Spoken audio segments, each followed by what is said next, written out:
ఆద్య కిషన్ని ఇంటికి తీసుకొస్తుంది. ఇక కిషన్ని చూడగానే రఘురామ్ తల్లి రా బాబు, ఇన్ని రోజులు ఎక్కడికి వెళ్ళిపోయావు అని చెప్పి అడుగుతూ ఉంటుంది.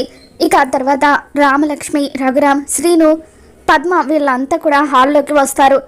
కిషోర్ని చూడగానే రామలక్ష్మి సంతోషపడిపోతూ ఉంటే రఘురామ్ ఆశ్చర్యంగా, కిషోర్ గారు పెళ్ళికి ముందు ఎక్కడికో వెళ్ళిపోయారు, ఇంతకీ మీరు ఎక్కడికి వెళ్ళారు, ఏం జరిగిందని చెప్పి అడుగుతుంటే అప్పుడు చారు వాళ్ళు ఇచ్చిన నగల మీద నాకు అనుమానం వచ్చింది, అందుకే బంగారపు షాప్కి తీసుకువెళ్ళి సేట్ చేత వాటిని పరీక్షించాను, అప్పుడే అవి గిల్ట్ నగలు అన్న సంగతి బయటపడింది.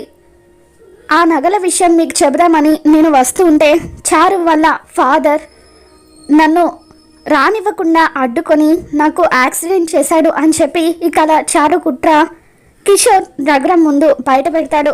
తర్వాత చారుని రఘురామ్ కోపంగా చూస్తూ ఉంటాడు. వీడియో నచ్చితే తప్పకుండా లైక్ చేయండి.